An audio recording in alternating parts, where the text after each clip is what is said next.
Выше, дальше так легко и просто. Мы начнем и только побеждаем. Если падаем, то вновь взлетаем. Мы знаем, в чем правда.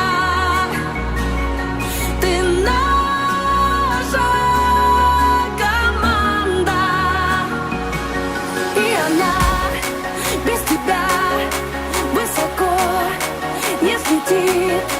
Без тебя никогда не победит.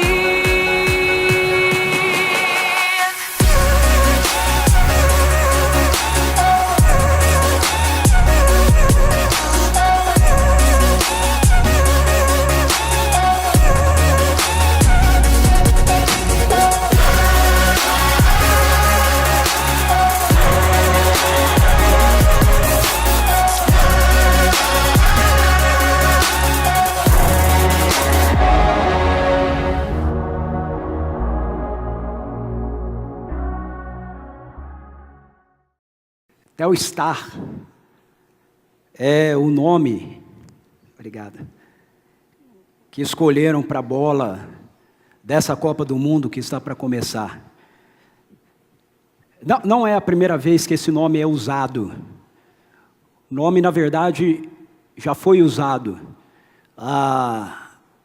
Ele foi cunhado, na verdade, da bola da década de 70. E essa bola recebeu esse nome por causa de um satélite da NASA, chamado Telstar, que foi lançado um pouco antes de 70, justamente visando, pela primeira vez, passar a nível global, a nível mundial, a Copa do Mundo ao vivo. E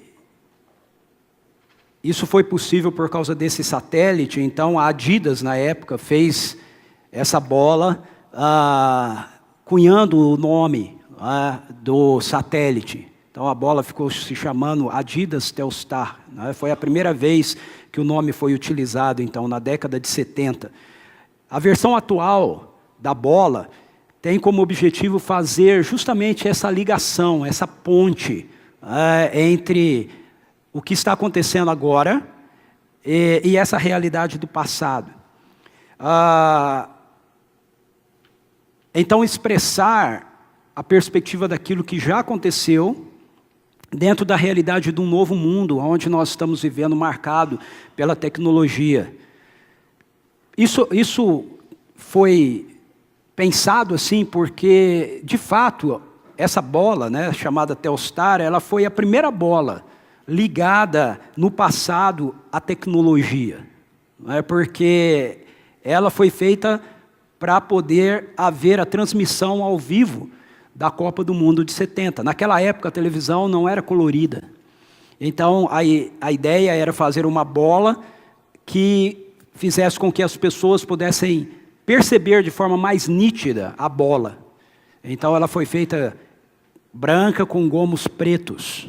E isso fez com que, quando a transmissão fosse ao ar, as pessoas pudessem perceber a bola de uma maneira mais adequada. Até então, você tinha bolas apenas de uma única cor.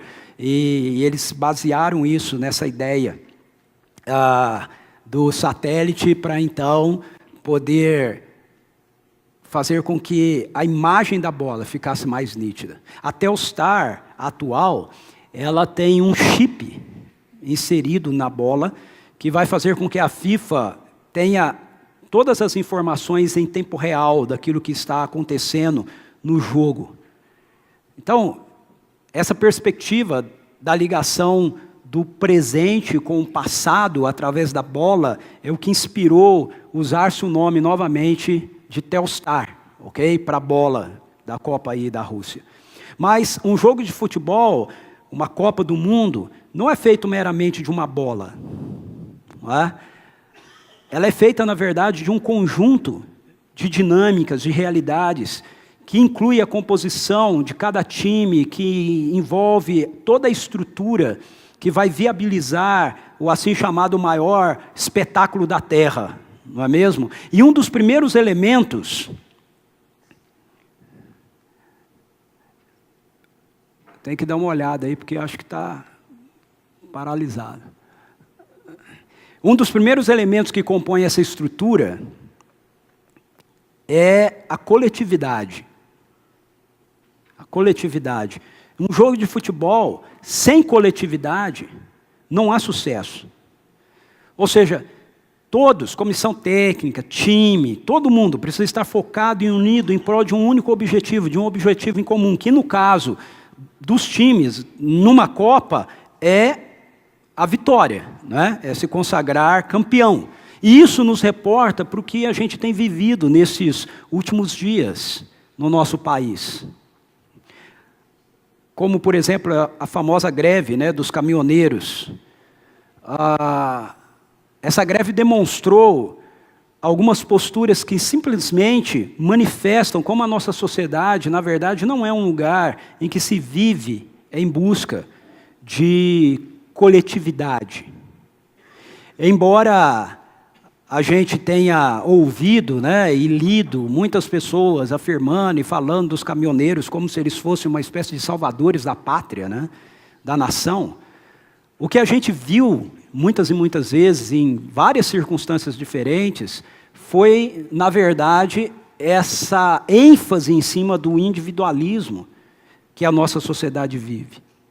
O que impera na ordem do dia, em um mundo desconectado de Deus, não é a coletividade, é o individualismo. Individualismo esse que se manifesta, por exemplo, no oportunismo, que a gente viu presente na vida de pessoas que vivem ao nosso redor. Oportunismo esse, que eu espero, nenhum de nós tenha assumido. Mas nós vimos. Nós vimos uma sociedade que, diante de uma situação de crise, mais uma vez manifesta a sua individualidade, procurando levar vantagem em cima do caos. Nós vimos donos de postos de gasolina, por saberem que ia faltar combustível, aumentando o valor do combustível. Que não tinha lógica em ser aumentado, porque o combustível já estava lá. Não era um combustível novo chegando para eles com um novo preço, para que eles remarcassem o preço. Não, o combustível já estava lá. Nós vimos o oportunismo, por exemplo, que eu recebi essa semana, de um filho comprando combustível e vendendo a um preço exorbitante para os próprios pais. Nós vimos a violência de caminhoneiros que entendem que é seu direito ficar parado, e eu não questiono, faz parte da dita democracia, na economia, a pessoa fazer a greve, ter o direito de fazer greve. Então eu não questiono o caminhoneiro ficar parado, mas esses mesmos que se entendem com o direito de ficar parado, não respeitam o direito de quem entende que deveria continuar na estrada. E aí nós vimos gente sendo tirada de dentro de caminhão a pancada.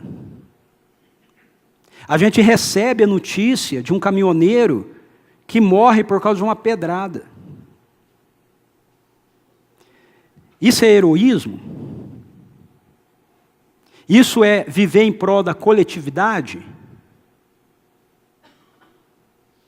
Eu acho que não dá para a gente afirmar isso.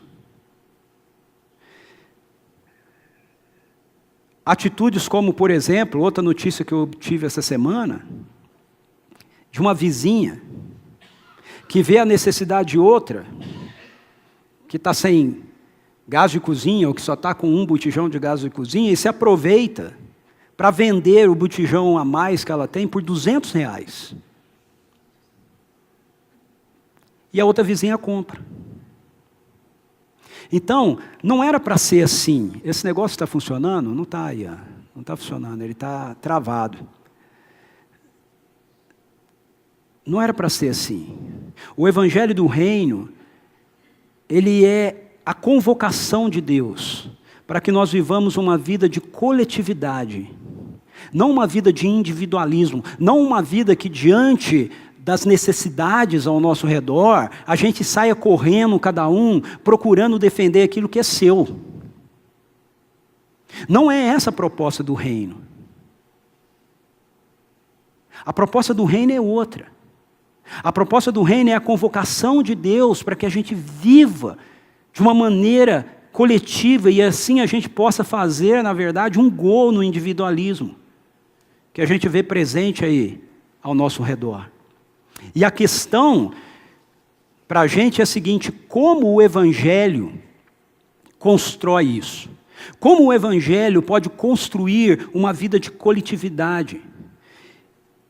Isso é feito, de acordo com as Escrituras, por intermédio de Deus chamar em Jesus Cristo um povo, não indivíduos, mas um povo, para andar com Ele aqui, como representantes do seu reino, nesse lugar, nessa história, nessa nossa atual realidade. Okay? Não em algo que vai acontecer meramente no futuro, num milênio, mas numa realidade que está presente aqui agora, representante da realidade de que um novo governo está em ação, e que com esse governo, as realidades do que Deus planejou para nós podem ser experimentadas. Essa é a perspectiva. E aí eu quero convidar você a abrir a sua Bíblia comigo em Efésios, na carta de Paulo aos Efésios, ou então ligar, se você estiver aí com a sua Bíblia, ok? Se você estiver aqui com a gente hoje, nos visitando, e você estiver sem Bíblia, não tem problema, nós vamos projetar aqui os textos também, quer dizer, vamos tentar, né? Não, continua travado, não é? Efésios capítulo 2, versos 11 a 22. Nós encontramos aí algumas orientações sobre como a vida de coletividade da igreja é um gol no individualismo contemporâneo. Veja, esse livro da Bíblia que nós conhecemos como Carta de Paulo aos Efésios, ela é uma expressão clara daquilo que a igreja é, na perspectiva do reino de Deus. Okay? Eu sei que quando a gente usa hoje a palavra igreja, quando algumas pessoas ouvem hoje a palavra igreja, muitas imagens diferentes são formadas na mente. Não é? Na mente de algumas pessoas, por exemplo, a palavra igreja forma a imagem meramente de um prédio. Na mente de algumas outras pessoas, a palavra igreja forma, por exemplo, a ideia de religião, de um nome, não é? De um segmento. E tudo isso está dentro da realidade da nossa história. Mas, quando as Escrituras nos falam da igreja, ela não está considerando um prédio, ela não está considerando uma religião, ela não está considerando nenhum tipo de estrutura. Na verdade, ela está considerando um povo. Um povo que, se você for ler a carta de Paulo aos Efésios, no capítulo 1, você vai ver que é um povo que faz parte de um projeto que foi estabelecido por Deus na eternidade. O capítulo 1 de Efésios, o apóstolo Paulo, ele descreve para a gente essa realidade de que na eternidade, antes de haver tempo, antes de haver qualquer coisa criada, Deus tomou essa decisão dele formar um povo para si em Cristo Jesus. Através da pessoa de Jesus, Deus iria construir um povo para si. Um povo que iria representá-lo na criação. E aí o capítulo 2 de Efésios apresenta para a gente esse projeto eterno, esse projeto produzido na eternidade, no coração de Deus, sendo introduzido dentro da nossa história. É disso que Efésios 2 fala. E a primeira metade de Efésios 2, capítulo 2, versículos 1 a 10, fala como essa realidade eterna, ela se torna viável e concreta para mim, para você, como uma pessoa. E o capítulo 2, a partir do verso 11 até o verso 22, mostra como aquilo que acontece comigo como uma pessoa, ok? Faz com que eu deixe de ser um indivíduo e eu passe a fazer parte de um povo. Essa é a perspectiva. Então, conforme a palavra de Deus, aqui em Efésios, não só em Efésios, mas conforme a palavra de Deus, de uma forma geral, nos ensina a realidade do mundo, desse mundo que a gente vive, é uma realidade de resistência ao governo amoroso de Deus. Isso precisa ficar claro para a gente. Porque em algum momento, nós começamos a confundir a ideia de eu afirmar crer em Deus, eu afirmar a minha fé em Deus, como sendo algo que me coloca numa relação adequada com Deus. Ok? Mas veja, a fé que me coloca numa relação adequada com Deus é aquela que me introduz nessa vida de submissão a Ele, ao seu governo amoroso como parte desse povo. Não é uma perspectiva individualista. Não tem a ver comigo e Deus meramente. Tem a ver com o que Deus está fazendo na história a partir da realidade desse povo. E quando nós olhamos para a humanidade, o que nós nos deparamos, de acordo com as Escrituras, e também de acordo com a experiência prática, ok? Mas eu quero partir do fundamento das Escrituras, é que a humanidade é composta por pessoas que resistem ao governo de Deus. Isso é reforçado, na verdade, aqui em Efésios, capítulo 2, versos 11 a 12. Paulo começa fazendo essa ênfase, ok? Ele começa dizendo assim, portanto, capítulo 2, versos 11 e 12. Portanto, lembrem-se. Por que ele fala para lembrar? Porque ele está se dirigindo à igreja, ok? Que está em Éfeso. E a igreja, conforme eu falei para vocês, biblicamente é esse povo que Deus planejou desde antes da fundação do mundo, que Ele, pela sua graça, estabeleceu e Ele está reunindo. Então Paulo está se dirigindo à igreja, portanto, ele diz para aquelas pessoas que eles devem se lembrar de uma realidade da qual eles haviam feito parte. Ele diz assim, lembre-se de que no passado vocês eram gentios na carne. Essa é uma expressão que a gente precisa explicar, ok? No Novo Testamento, você tem os judeus, e aqueles que não são judeus são chamados de gentios, que são todos os outros povos. E aqui, beleza? E aqui, o apóstolo Paulo,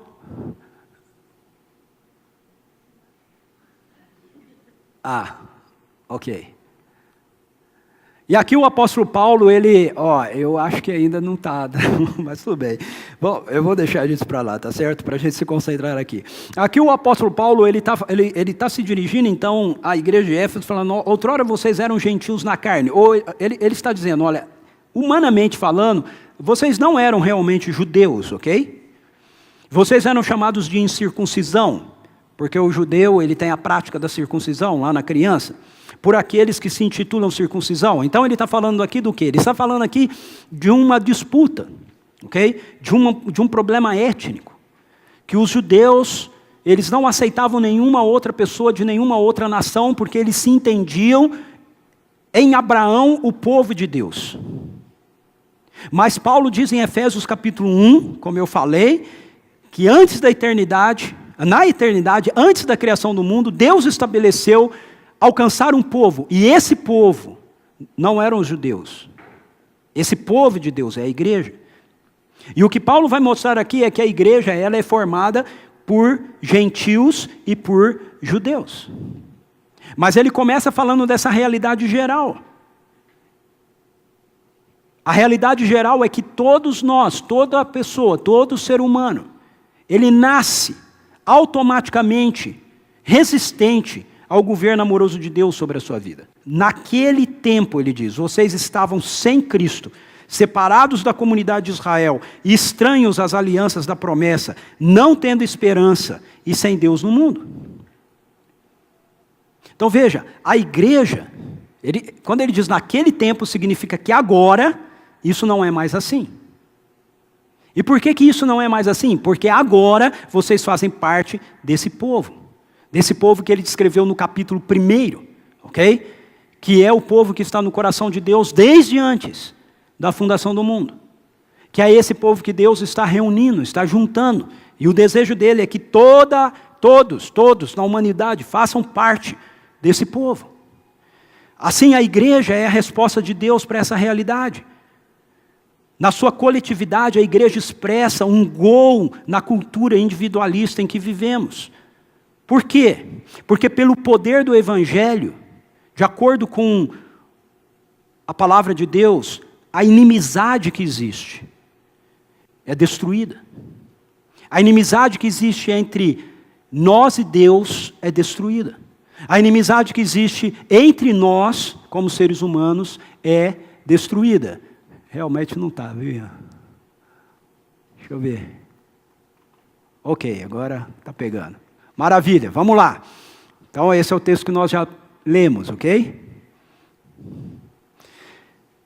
Então veja, pelo poder do Evangelho, essa realidade de inimizade é desfeita. A palavra de Deus diz assim, mas agora em Cristo Jesus. Então ele diz, olha, outrora vocês eram inimigos, outrora vocês eram rebelados. Mas agora, em Cristo Jesus, vocês que antes estavam longe, foram aproximados pelo sangue de Cristo, porque Ele é a nossa paz.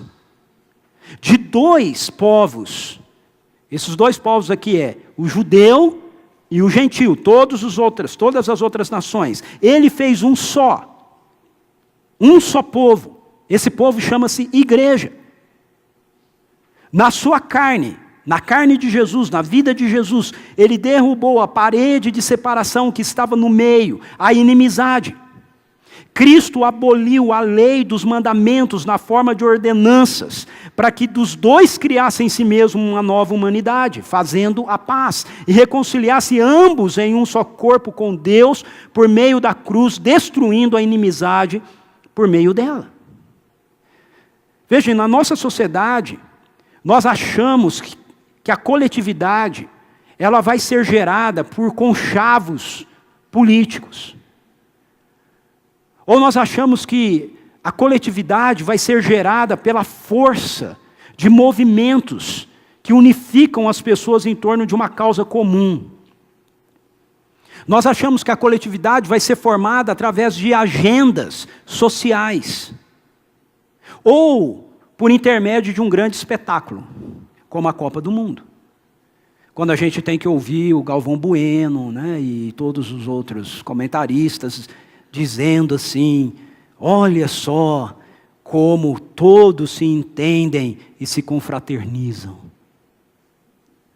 Que coisa linda.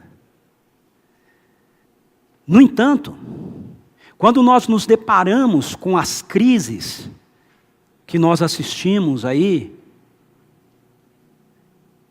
é justamente o contrário que a gente vê acontecer. O que nós vemos, quando nós nos deparamos com crise, é a busca por interesses individuais. É a busca pelo oportunismo. É com isso que a gente se depara. Então a coisa é linda quando a gente está, e coletiva, quando a gente está dentro de um espetáculo. Mas quando a gente lida com a realidade, quando a gente lida com as dificuldades, quando a gente lida com a crise, o que a gente vê é cada um correndo para defender aquilo que é seu. Ou supostamente seu. Veja, o fato é que nós necessitamos, meus queridos e queridas, de um poder maior para gerar essa coletividade. E esse poder é o poder do Evangelho. Esse poder é o poder do Evangelho. É o mesmo poder que derrubou essa parede da separação étnica que havia entre judeus e gentios na época que o apóstolo Paulo escreveu essa carta. O mesmo poder. O poder do Evangelho derrubou a parede de inimizade que havia entre judeus e gentios e criou neles, nos dois, um só povo. Um só povo. Uma nova realidade, uma nova humanidade. E é esse mesmo poder que gera coletividade entre nós. É pelo poder da obra de Jesus Cristo, de acordo com o versículo 13, que nós podemos ser aproximados uns dos outros. Veja, ele diz assim, mas agora é em Cristo Jesus. Vocês que antes estavam longe, foram aproximados pelo sangue de Cristo. Não é por causa da nossa religiosidade. Não é por causa do nosso esforço. Não é por causa do nosso moralismo. Não é por causa das nossas estratégias que a coletividade é gerada. É por causa daquilo que Jesus realizou. É por causa da graça de Deus. É por causa daquilo que Ele operou em Cristo. O apóstolo Paulo diz. Em Cristo. Através do poder do seu sangue, nós somos aproximados. É por causa de Jesus que nós recebemos a paz. A paz com Deus e a paz uns com os outros também. No verso 14 e 16 ele diz, porque Ele, veja Ele, Jesus, é a nossa paz. Ele é a nossa paz.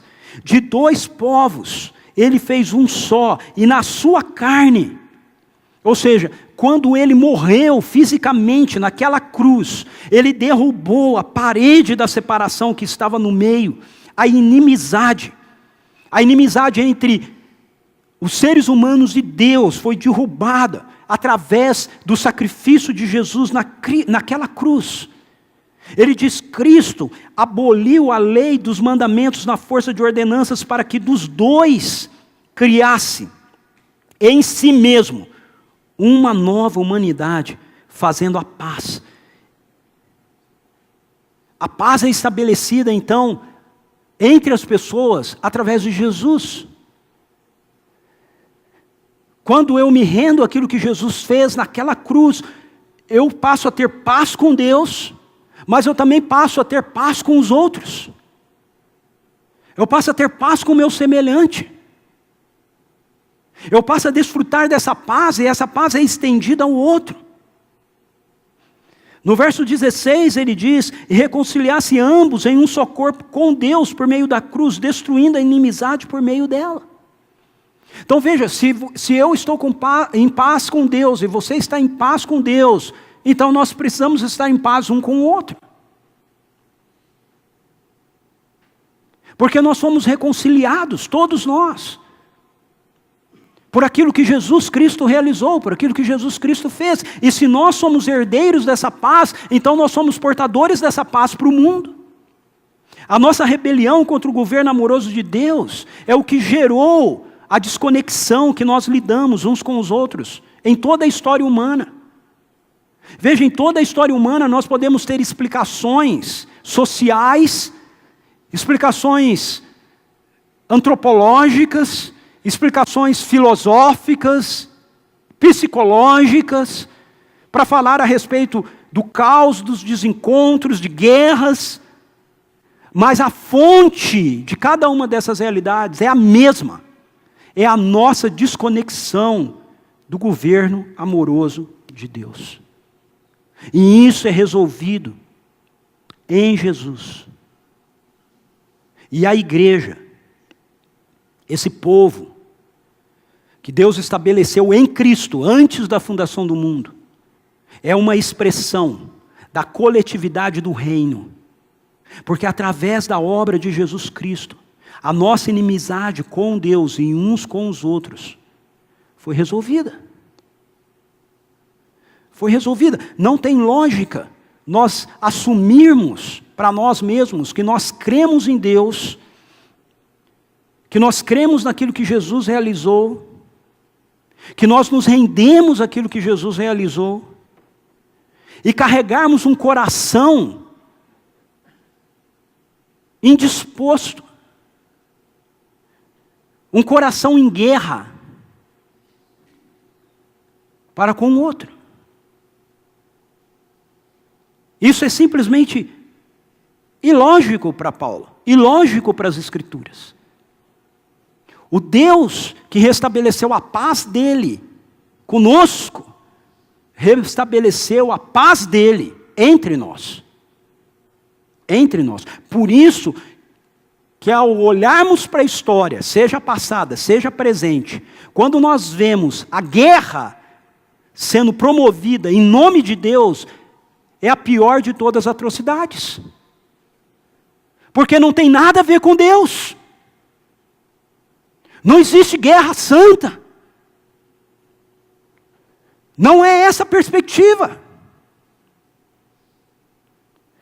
Aí você diz, mas Ricardo, quando a gente lê o Antigo Testamento, a gente vê Deus sendo favorável muitas vezes a mortes de pessoas. Sim, lembre-se que o Antigo Testamento, Deus está lidando conosco dentro da nossa rebelião, porque a realidade da eternidade ainda não foi executada dentro da nossa história, porque Jesus ainda não havia sido encarnado. Mas quando Jesus se encarna e ele sobe naquela cruz, as Escrituras dizem, nele a paz foi promovida. Ou seja, agora Deus não olha mais e Ele trata a situação como Ele tratava no Antigo Testamento, não porque Deus não se importe, não porque Deus não entenda que precisa haver juízo, mas porque todo o juízo de Deus está sobre Jesus. Toda a ira de Deus está sobre Jesus. E a graça dele nos é oferecida em Jesus. E aí nós temos paz com Deus e temos paz uns com os outros. Mas em segundo lugar, a igreja é essa coletividade que pode dar uma goleada, né, no individualismo, pelo poder do Evangelho que gera uma nova família. Pelo poder do Evangelho, uma nova família é construída. Veja os versos 17 e 20, diz assim, e quando veio, Cristo evangelizou paz a vocês que estavam longe e paz também aos que estavam perto, porque por meio dele, ambos temos acesso ao Pai em um só Espírito. Ambos, ou seja, ambos aqui é judeu e gentil, a aplicação para nós é ambos significa toda e qualquer pessoa, todo e qualquer ser humano tem acesso ao Pai em um só Espírito. Assim, vocês não são mais estrangeiros e peregrinos, mas concidadãos dos santos e membros da família de Deus, edificados sobre o fundamento dos apóstolos e profetas, sendo Ele mesmo, Cristo Jesus, a pedra angular. Veja, assim como um time de futebol que joga em prol da coletividade vai demonstrar a beleza no campo. É bonito você ver um time jogando, entrosado, não é? É muito bonito. Toque de bola, rápido. Quem gosta de futebol, né? Acha isso uma beleza. E é bonito mesmo, você vê o time se movendo, todo mundo bem integrado. Assim como essa beleza é vista num time, numa seleção, a igreja, ela expressa a beleza do reino de Deus ao mundo. Quando pelo poder da cruz, pelo poder da graça, pelo poder de Jesus Cristo, ela vive em paz uns com os outros, como resultado da paz que ela tem com Deus. Meus queridos e queridas, nós ansiamos por isso, o nosso mundo é carente disso, o nosso mundo é carente de olhar para algum lugar, olhar para algum grupo, olhar para alguma pessoa e identificar paz. Relacionamentos de paz presente nas nossas famílias, nos nossos relacionamentos. Como uma seleção é formada? Como uma seleção é formada? Como essa coletividade é construída? Ela é formada pela convocação que é feita daqueles que são considerados os melhores para cada posição que precisa ser ocupada. Não é isso? O que forma a coletividade de um time de futebol, de uma seleção mundial, é o desempenho pessoal de cada jogador. Já a igreja, ela é formada e sustentada pela capacidade de uma única pessoa. Jesus Cristo. A coletividade da igreja não é formada pelo seu desempenho, pelo meu desempenho, pelos seus dons, os meus dons, pela nossa capacidade, nossos talentos. A coletividade da igreja, o que teologicamente a gente chamaria de unidade, a unidade da igreja é formada por Cristo Jesus. A coletividade da igreja não é formada por nosso desempenho. A coletividade da igreja não é formada por nossa concordância. Sabe, uma das coisas que mais destrói a nossa vida como igreja é a gente achar que se eu não concordo com o outro, eu não posso fazer parte. Eu não posso andar junto, eu não posso caminhar. A não ser que essa discordância seja algo que esteja fundamentada numa rebelião contra a Bíblia, contra as Escrituras, contra a palavra de Deus, não faz o mínimo sentido. É por isso que muitas vezes a sociedade, o mundo olha para nós, olha para a igreja, e não encontra nenhuma beleza na gente. É porque a gente não caminha juntos. É porque nós achamos que para caminhar juntos, nós precisamos disputar com o outro. É porque nós ainda não entendemos que, na verdade, essa coletividade é formada em Cristo Jesus.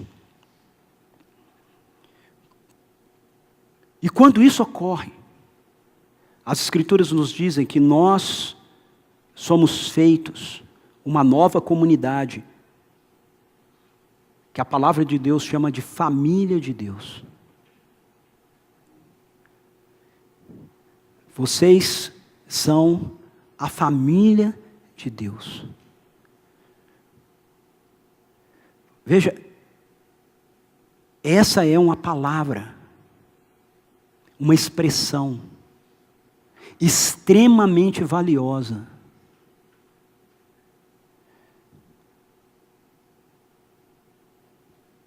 Para um mundo órfão, essa é uma notícia que nós precisamos proclamar. Deus tem uma família. E Ele quer nos adotar nela.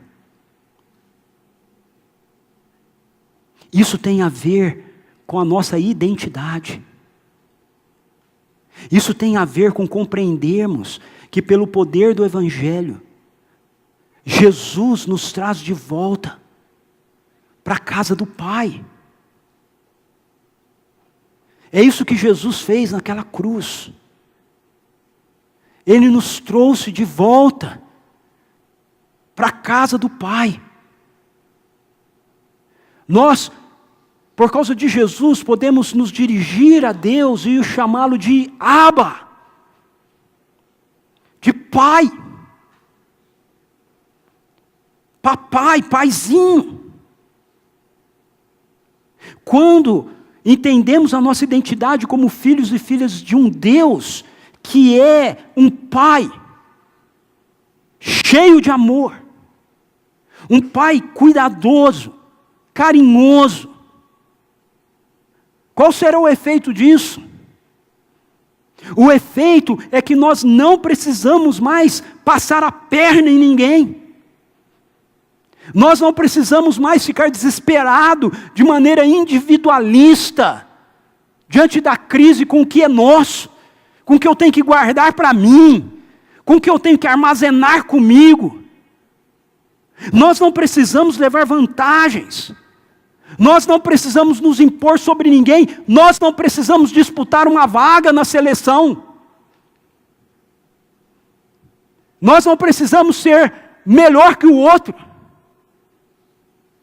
para Deus nos receber. Não.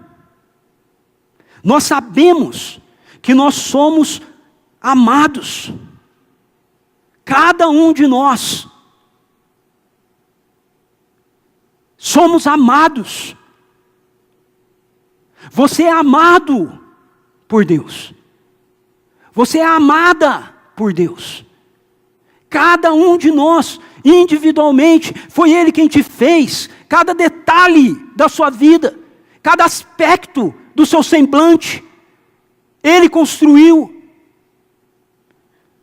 Ele olha para cada um de nós como um filho e uma filha preciosa. Ele olha para cada um de nós e Ele diz: eu tenho em você grande prazer. Eu me alegro em você. Como o vídeo que nós vimos na abertura aqui do nosso encontro hoje.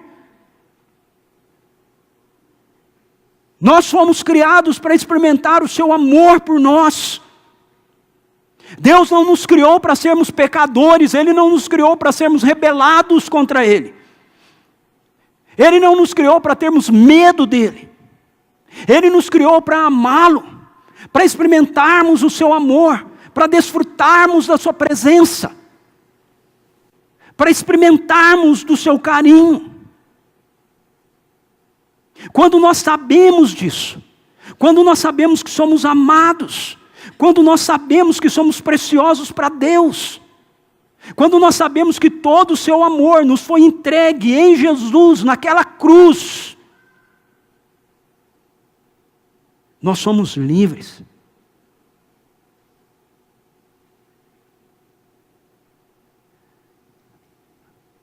Nós não precisamos ficar escravos do nosso medo, da nossa ansiedade. Quando nós sabemos de todas essas coisas, nós podemos ser uma família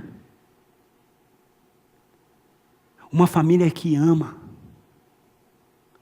porque nós não precisamos, como irmãos e irmãs, ficarmos disputando o amor do nosso Pai. Ele tem amor suficiente para cada um de nós. Nós entendemos a generosidade do nosso Pai.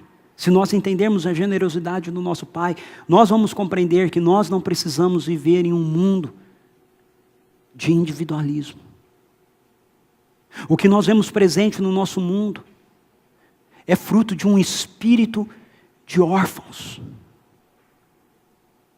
Órfão que é carregado de necessidade, de afeto, de ter que chamar a atenção. Você já foi num orfanato? Você já pegou uma criança órfã e levou para sua casa? Eu já fiz isso.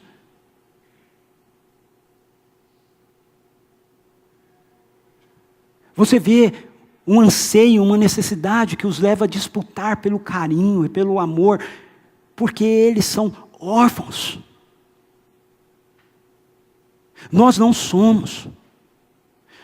O que vemos presente no nosso mundo, toda essa ansiedade, toda essa briga, toda essa disputa, existe por causa dessa humanidade que foi criada para viver na casa do Pai, mas a abandonou.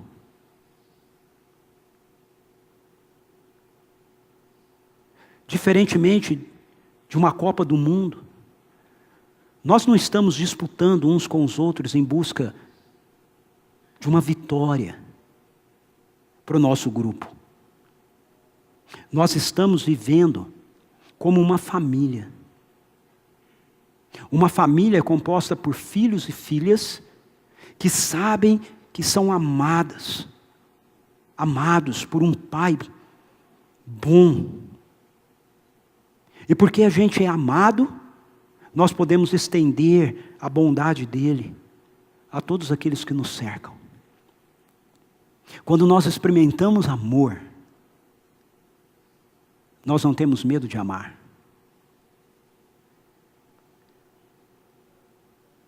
Quando nós experimentamos perdão, nós não temos dificuldade de perdoar. Por isso que Jesus diz, quando Ele nos ensina a orar o Pai Nosso: Pai, perdoa as nossas dívidas, assim como nós perdoamos aos nossos devedores. É porque se nós experimentamos o amor de Deus, o perdão de Deus, não tem como não perdoar.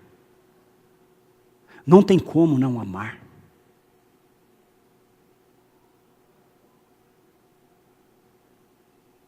Essa manhã, Jesus precisa resolver o seu espírito de órfão. Você precisa experimentar a realidade de que Jesus não morreu numa cruz e ressuscitou só para levar você para o céu. Ele fez isso por mim, por você e pela humanidade, para que a gente pudesse experimentar a presença do céu aqui.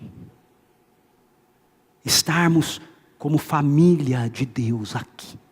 Experimentarmos o amor do Pai aqui. E por fim, essa coletividade, ela é gerada pela igreja por causa do poder que o Evangelho tem de nos dar um novo objetivo. Pelo poder do Evangelho, um novo objetivo é estabelecido.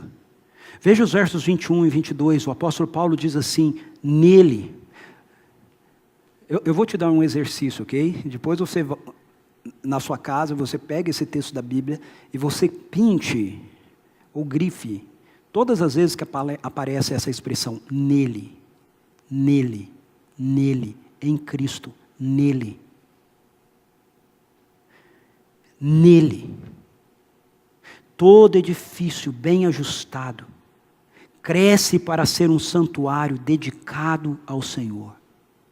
Nele também vocês estão sendo edificados juntos com os outros, para serem morada de Deus no Espírito.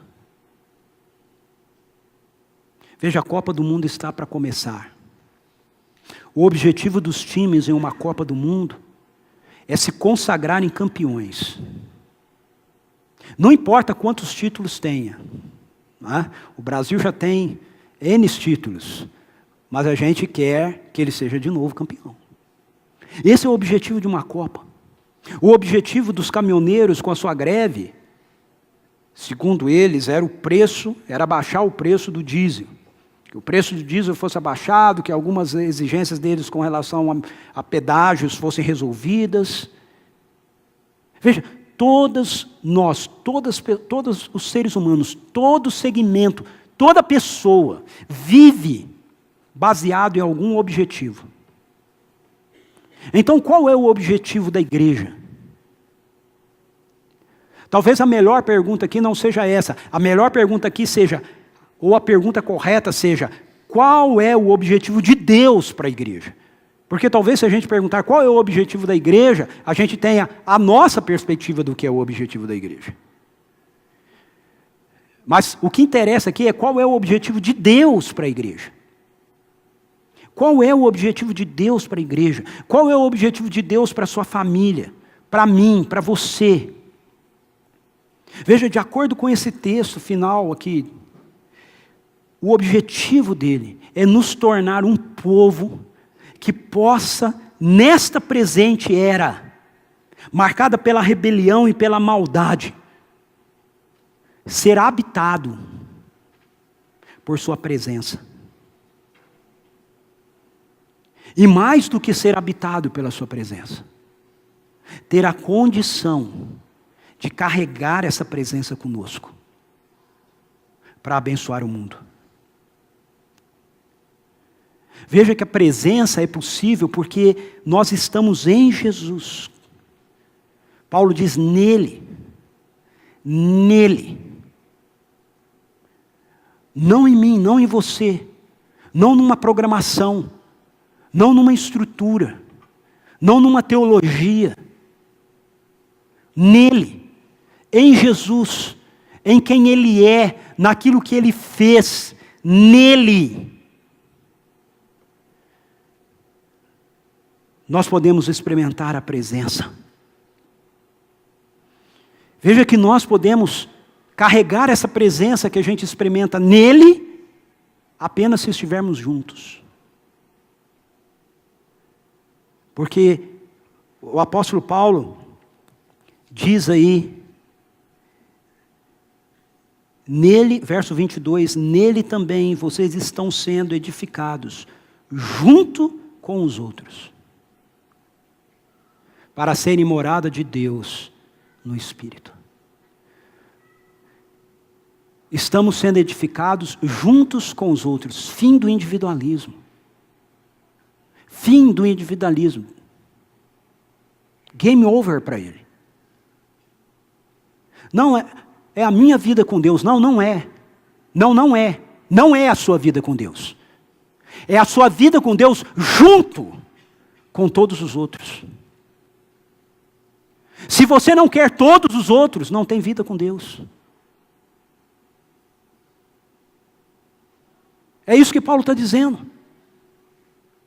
Não é um tijolo. Não é um cômodo. É uma casa. Uma casa com muitos cômodos. Assim como um time de futebol, para ser bem sucedido, precisa mais do que o talento individual de cada jogador. Ele precisa que os mesmos saibam jogar em equipe. Eles precisam de coletividade.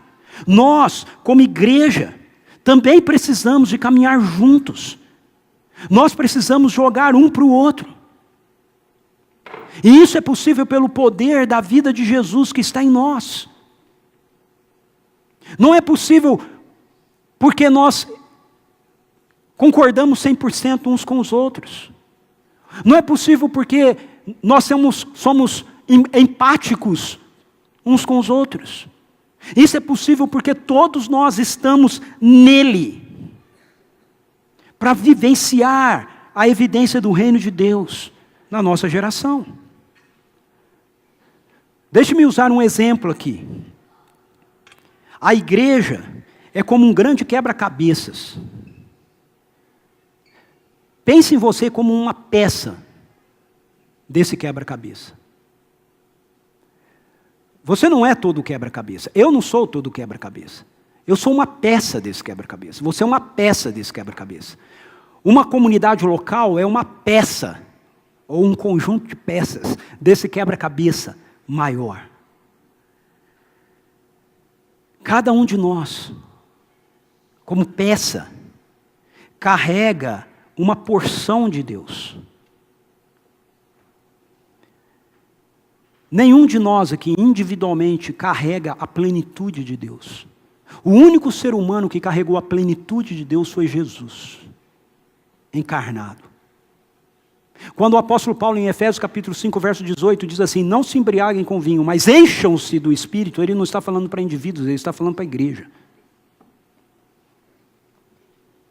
Então eu sou cheio do Espírito, mas eu sou cheio do Espírito porque eu faço parte da igreja de Jesus, que é o corpo de Cristo, e que tem nela o Espírito de Cristo.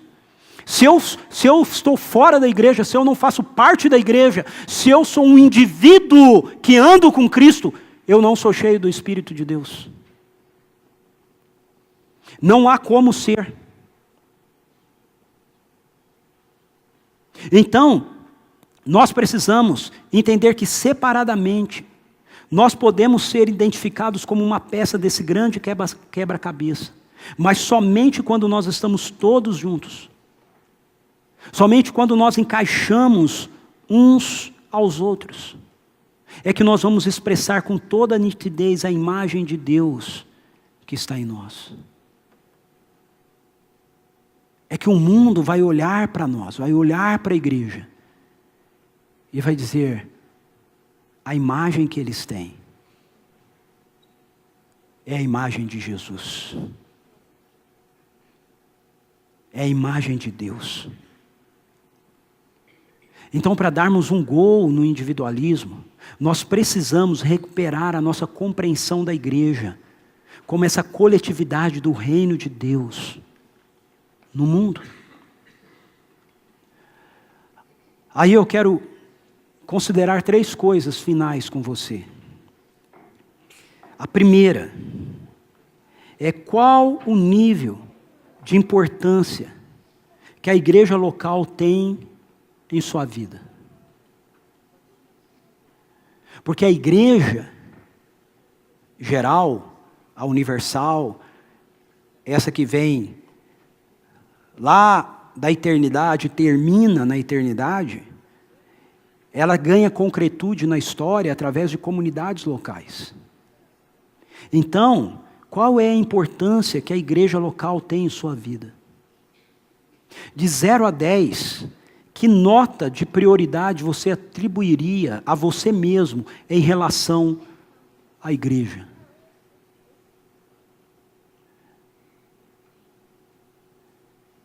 Como hoje é o Domingo Kids, né? Estamos sendo liderados pelos nossos filhos. Eu perguntaria para você que é pai e mãe, seu filho olhando para você, qual é o nível de compromisso que ele vê você ter com a igreja? A segunda questão é como durante essa semana você pode, de modo concreto, expressar que você está no time, que você faz parte da coletividade chamada CPV. Se você está nos citando aqui e é de alguma outra igreja, ok? Que é composta por discípulos de Jesus, como você pode se ver parte da sua igreja lá?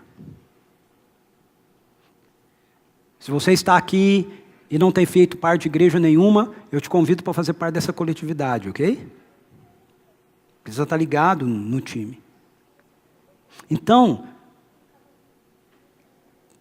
como você pode, de forma muito específica, demonstrar que você é uma dessas peças de quebra-cabeça de Deus na nossa geração? Durante essa semana, talvez orando com alguém, ligando para alguém, se envolvendo com alguma coisa.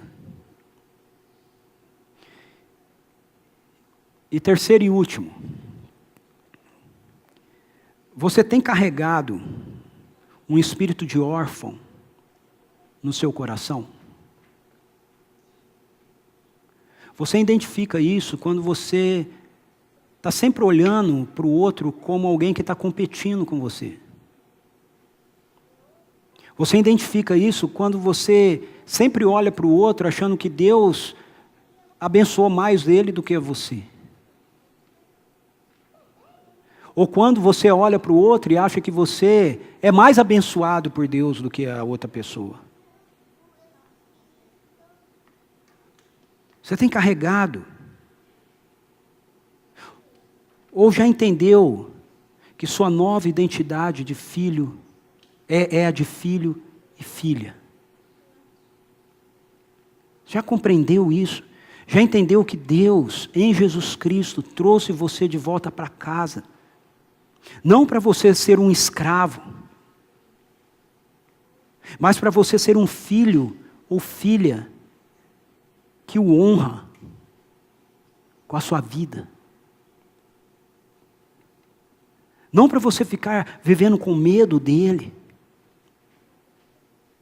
mas para você dizer, eu não vou fazer isso assim, porque eu quero honrar papai.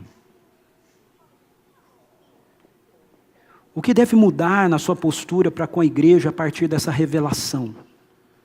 Se você diz, sim, eu entendo que eu sou filho e filha de Deus. A igreja é a família. O que precisa mudar em você em relação à igreja? Anote esse texto aí. Eu gostaria de desafiar você durante toda essa semana, todos os dias, em uma das suas leituras bíblicas, você ler esse texto de Romanos 8, 9 a 17.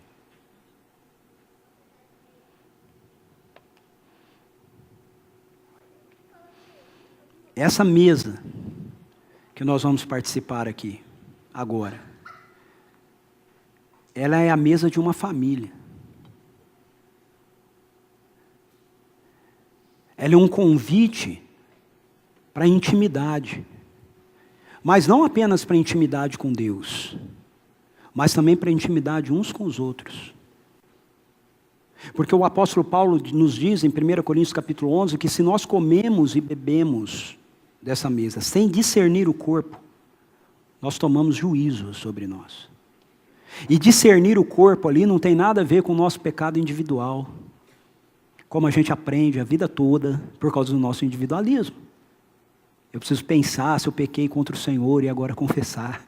Se você ler o contexto, você vai ver que Paulo está fazendo um jogo de palavras e a questão de discernir o corpo ali era o fato de que pessoas traziam coisas para a ceia, porque não era só isso, eles tinham um jantar, e as pessoas que traziam aquilo, elas comiam o que traziam antes de todo mundo chegar, porque tinha algumas pessoas que chegavam e levavam coisas inferiores àquelas que elas tinham levado.